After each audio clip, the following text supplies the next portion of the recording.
துளசி, நீ உன் மனசுல இருக்கிற தைரியமா சொல்லாதனாலதான் இவ்வளவு பிரச்சனையும். ஏன் துளசி மனசு அடக்க பாக்குற? இப்போது உன் மனசுல என்ன இருக்குன்னு சொல்லிடு. சொல்லு துளசி, வாயை திறந்து சொல்லு. ஐயோ சொல்லு துளசி, நீ வெளியே போங்க. நீங்க எந்த பிரச்சனை பண்ணாதீங்க, கிளம்புங்க முதல்ல. ஐயோ, நான் இங்க பிரச்சனை பண்ணவே வரல துளசி. என் மனசுல இருக்கிற சொல்லதான் வந்திருக்கேன். உன் மேல எவ்வளவு பிரியமா இருக்கேன்னு உனக்கே தெரியல துளசி. பிரியம் கூட சொல்லக்கூடாது, அது சாதாரண வார்த்தையா போயிடும். நான் உன் மேல உயிரை வச்சிருக்கேன் துளசி.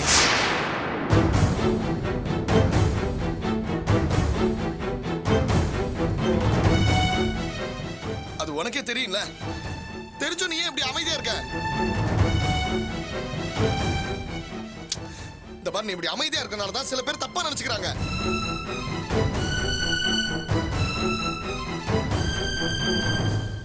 உனக்கு என்ன, நீ இப்ப படிக்கணும் அவ்வளவுதானே? இன்ஜினியர் ஆகணும், காலேஜ் போகணும், பெரிய ஆள் ஆகணும், இதானே உனக்கு வேணும். அதுக்கு தான் நான் இருக்கனே துளசி. இந்த பாரு, நீ இன்ஜினியருக்கு மட்டும் இல்ல, கலெக்டருக்கு படி, கலெக்டரா கூட வா. அதுக்கு தேவையான உதவியை நான் உனக்கு செய்யறேன்.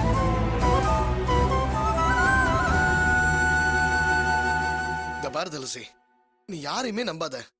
மத்தவங்க உதவி செய்யறேன்னு வந்தா அதுல ஏதோ ஒரு சுயநலம் இருக்கும், அதை புரிஞ்சுக்க. காலேஜ் ஃபீஸ் கட்டினா மட்டும் அந்த தமிழ் எல்லாம் செஞ்சவனா மாறிட முடியாது. நீ எதுவும் கவலைப்படாத. அவன் எவ்வளவு கட்டினானோ அந்த பணத்தை நம்ம 2 பேரும் கொண்டு போய் அவன் மூச்சில விட்டு எரிஞ்சிட்டு வருவோம். வா. ஐயோ வா துளசி.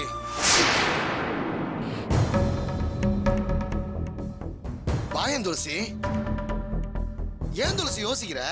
இந்த பார், அவன் சங்காத்தமே நமக்கு வேண்டாம். உனக்கு நான், எனக்கு நீ, அவ்வளவுதான். துளசி, நம்ம 2 பேரும் ஒன்னா இருந்தா போதும். கொஞ்சம் பாரு துளசி, ப்ளீஸ் கொஞ்சம் என் காதல் புரிஞ்சுக்க. நீ இல்லாம என்னால இருக்க முடியாது துளசி. வா துளசி. என்ன துளசி, நான் பாட்டு சொல்லிட்டே இருக்கேன்.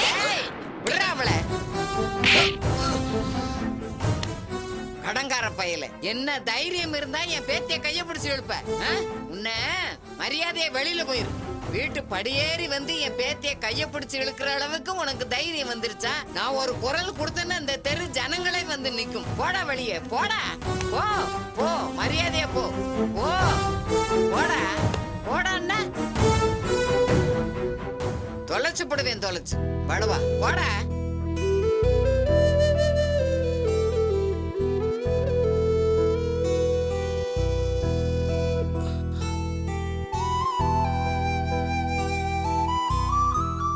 ஏண்டி, என்னடி இது? என்னமோ சீமையிலே இல்லாத அழகி மாதிரி ஆளாளுக்கு உன்னை கொண்டாடுறாங்க. அடே அப்பா, அப்படி என்னடி மவுசு உனக்கு? ஒருத்தன் படிக்க வைக்கிறேன்னு பணம் கட்டுறான், ஒருத்தன் உன்னை காதலிக்கிறேன் கலெக்டர் ஆக்குறேங்கிறான். எனக்கு ஒண்ணுமே புரியலையே. ஏய், இந்த சந்தோஷத்தை நேர்ல பார்க்க உங்க அப்பனுக்கு கொடுத்து வைக்காம போச்சே. அந்த ஆளு இத நேர்ல பார்த்தா, ஆஹா இப்படி ஒரு பொண்ணை பெற்றிருக்குமான்னு உன்னை உச்சி மோந்திருப்பாரு. ஐயா எஜமா அப்படின்னு வந்தவன் கால தொபுக்கடின்னு விழுந்திருப்பாரு. யாரு கண்டது? அப்படியே அவன் கூட உன்னை அனுப்பி வச்சிருந்தாலும் வச்சிருப்பாரு. இந்த நேரம் பார்த்தா அந்த மனுஷன் இல்லாம போயிட்டாரு. அதான் எனக்கு வருத்தமா இருக்கு. ஏய், இதுக்கு மேல ஒரு வார்த்தை பேசுன மரியாதை கெட்டு போயிரும், ஜாக்கிரதை. மரியாதையா? அப்படி ஒண்ணு இந்த வீட்டுல இருந்தாதானே கெட்டு போறதுக்கு? அதான் உன் பேத்தி கொடி கட்டி பறக்க விட்டுட்டாளே. முதல்ல அம்மா, இப்ப மக. துளசி, இவ பேசுற பேச்சுக்கா நீ மனசு உடைஞ்சு நிக்கிற? இவன் மனசுலயே 1008 அழுக்கு இருக்கு. இவ ஏதோ சொல்லிக்கிட்டு இருக்கான்னு நீ வேற. எவனோ வந்து பேசுனதுக்கு நீ என்ன பண்ணுவ? நீ போ உள்ள. ஏன் பாட்டி எனக்கு மட்டும் இப்படி எல்லாம் நடக்குது? நீ எதுக்கு இழுச்சுக்கிட்டு நிக்கிற? இவ படுற வேதனை உனக்கு வேடிக்கையா இருக்கா? ஒருத்தர் அழுகிறத பார்த்து சிரிச்சவங்க நிம்மதியா இருந்ததே இல்ல. நீயும் ஒரு பொட்ட பிள்ளைய பெத்து வச்சிருக்கிற. இவளுக்கு நீ செய்யற பாவம் அவளுக்கு சேராம பாத்துக்கோ. ஏய் கிழவி, என்ன சாபம் விடுறியா? நான் பெத்தது என்ன இவள மாதிரி ஊராமே இது? நீ பாத்துக்கிட்டே இரு. இவ இன்னும் கெட்டு சீரழியதான் போறா. என்னோட பயமெல்லாம் இவளை பார்த்து ஏன் பொண்ணு கெட்டு போயிடக்கூடாதுன்னு தான்.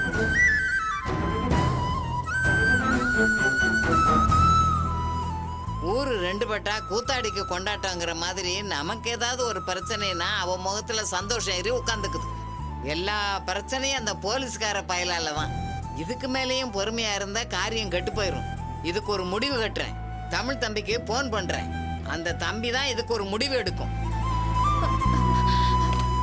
வேணாம் பாட்டி. வேண்டாம்மா, இதுக்கு ஒரு முடிவு கட்டி ஆகணும். அப்படி இல்லைன்னா அந்த போலீஸ்கார பையன் திரும்ப திரும்ப வந்து பிரச்சனை பண்ணிக்கிட்டு இருப்பான். விடு, இதுக்கு ஒரு முடிவு கட்டணும். சும்மா இருமா, நான் பேசுறேன். விடு வேணாம் பாட்டி, நான் சொன்னா கேளு. நீ பேசாம இரு, நான் பேசுறேன். ஆனந்தும் அவரும் ஃப்ரெண்ட்ஸ். நம்மளால அவங்க ஃப்ரெண்ட்ஷிப் கெட்டுடும். அதுக்கு நாம காரணமா இருக்க வேணாம் பாட்டி. இல்லம்மா, நான் பேசுறேன். நீ விடு. வேணாம் பாட்டி, சொன்னா கேளு. நீ விடுமா, நான் பேசுறேன். விடு. பாட்டி, நான் நீ சொன்னா பேசாம கேளு. இருன்னு சொல்றேன்ல. விடு. பாட்டி பாட்டி, என் பேச்சு கேளு. நீ உள்ள போ. உள்ள போன்னு சொல்றேன்ல. நான் சொல்றத கேளு.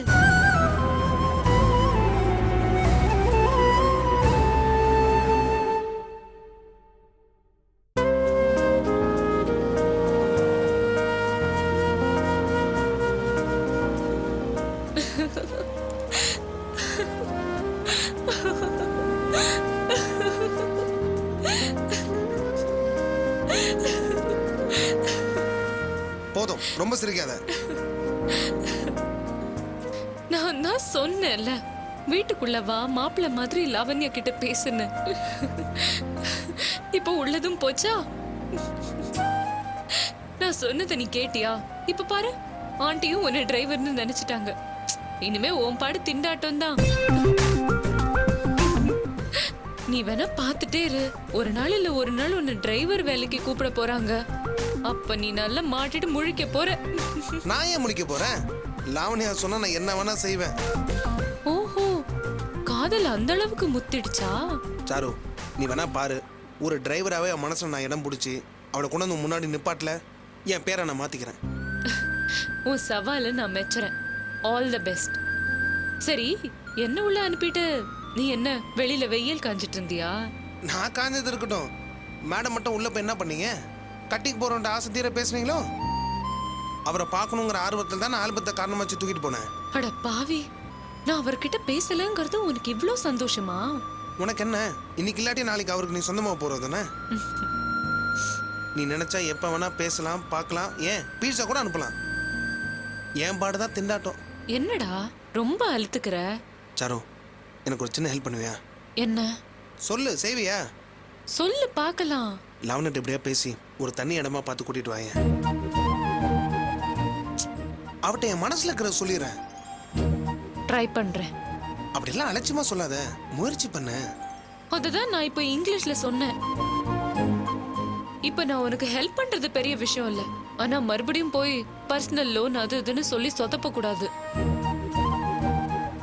லாவண்யாவை மனசுல நினைச்சுக்கிட்டே வண்டியை கொண்டு போய் எங்கேயாவது விட்டுறாத. ரோட பார்த்து ஓட்டு. இப்ப நீ பாக்குறது டிரைவர் வேலை தானே? ஏய், இதெல்லாம் ரொம்ப ஓவர்.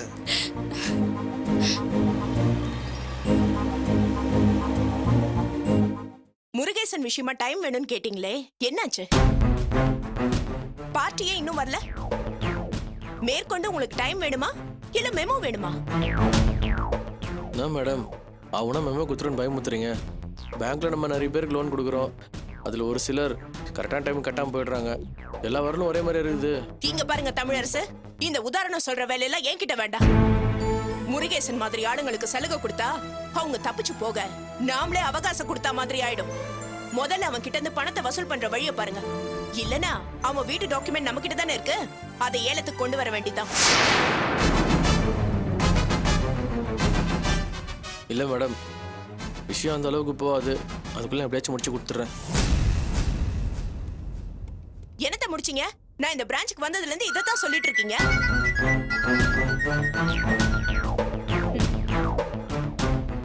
நீங்க பாட்டுக்கு உங்க இஷ்டத்துக்கு நடந்துக்க. இது உங்க வீடு இல்ல, இது ஆபீஸ். இங்க உங்களுக்கு ரெஸ்பான்சிபிலிட்டி அதிகம் இருக்கு. அத மைண்ட்ல வச்சுக்கிட்டு உங்க வேலையை பாருங்க.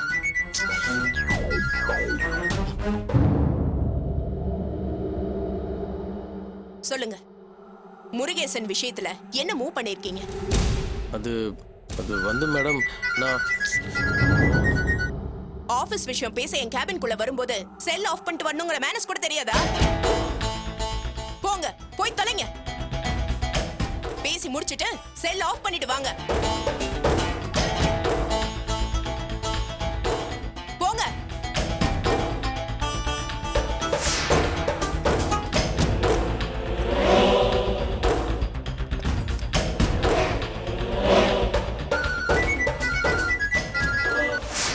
ஹலோ, யாருங்க அது ஆஃபீஸ் இடத்துல ஃபோன் பண்ணி இரிட்டேட் பண்ணிட்டு இருக்குது? இதை பாருங்க, யாராவது இருந்தாலும் ஃபோனை கட் பண்ணுங்க, டிஸ்டர்ப் பண்ணாதீங்க.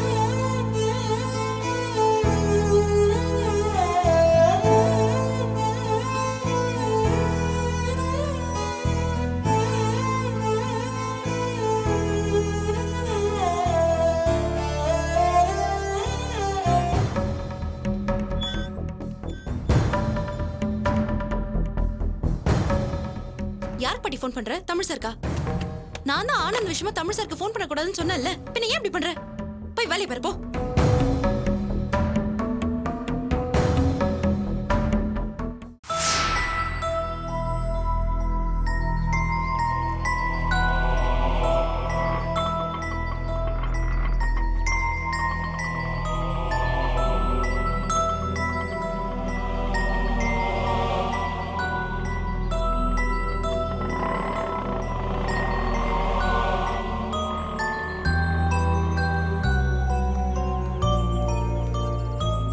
அம்மா மோகன், நல்லா இருக்கியாம்மா? நான் நல்லா இருக்கேன். நீ எப்படி இருக்க? நான் நல்லா இருக்கேன். இங்க வா.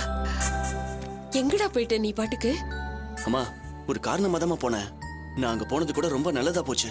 அங்க ஒரு பெரிய மனுஷனை பார்த்தமா, ரொம்ப வசதியானவரு. அந்த ஊர்ல அவருக்கு நிறைய செல்வாக்கு இருக்கு. அவரால் என் வாழ்க்கையில ஒரு பெரிய மாற்றமே ஏற்பட போகுது. நீ போனது உனக்கு நல்லதாயிடுச்சு. இங்க நான் மாட்டிக்கிட்டு முடிச்சது எனக்கு தானே தெரியும். நீ தான் பணத்தை தூக்கிட்டு போயிட்டேன்னு சொல்லி இங்க என்ன பாடா படுத்திட்டாங்கடா. உங்க அப்பனுக்கு இப்ப புதுசா துளசி மேல பாசம் வந்திருக்கு.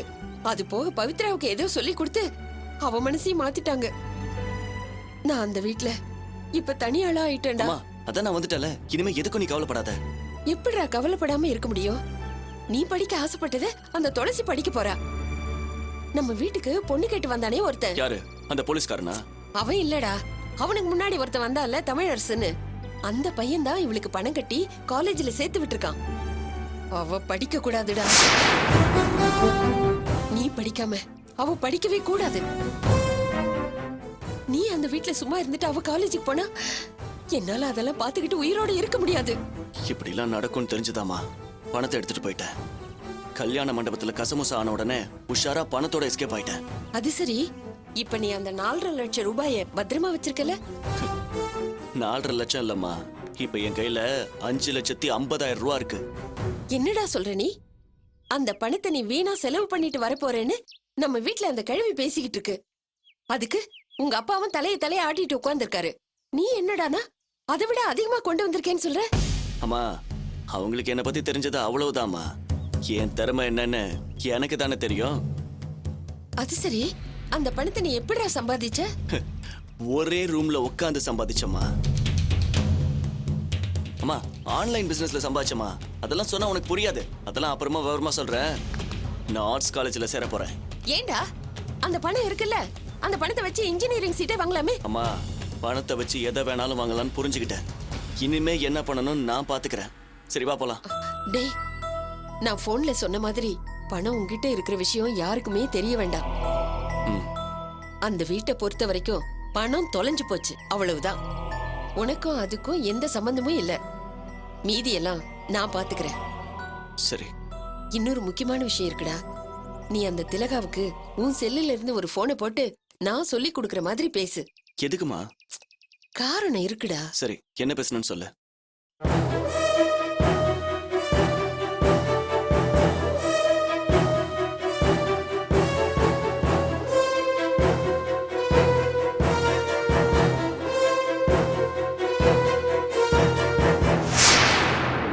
புரிஞ்சுதா? புரிஞ்சுதுமா. ஆ. நீ சொல்றது போனை சரி. போடு. இப்பவே பண்றேன்.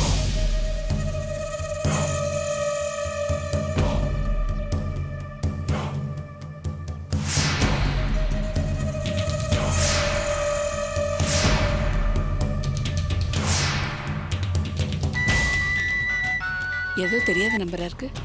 Hello hello.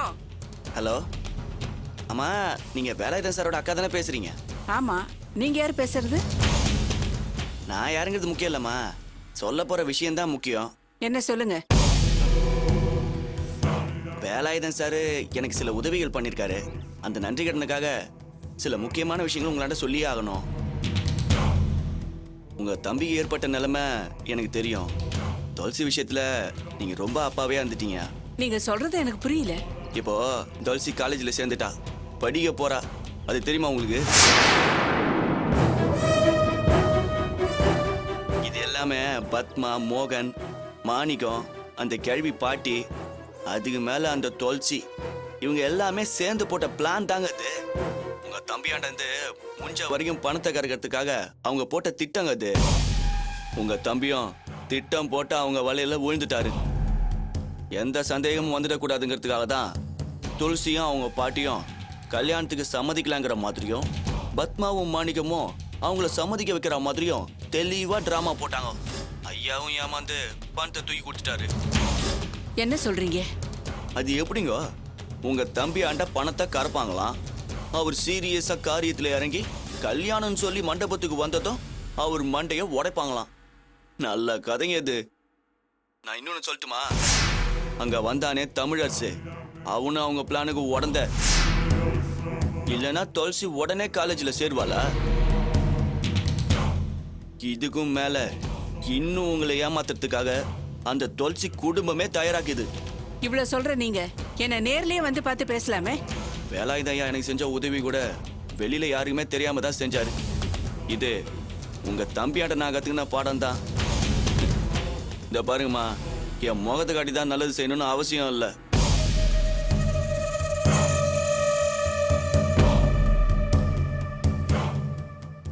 எப்படிமா என் நடிப்பு? அம்மா, எனக்கு ஒண்ணும் புரியல. நான் பேசுனதை வச்சு அவங்க உன் மேல ஏதாவது சந்தேகப்பட்டா? அவ ஏற்கனவே நினைச்சிட்டாடா. நான் அதைத்தான் இப்ப பயன்படுத்திக்க போறேன். திலகவதி குடும்பத்தோட மொத்த கோவத்தையும் அந்த துளசி பக்கம் திருப்பணும். துளசி திட்டம் போட்டுதான் ஏமாத்தி இருக்கான்னு அந்த திலகவதிக்கு தெரிஞ்சா அவளுக்கு வெறி வராது.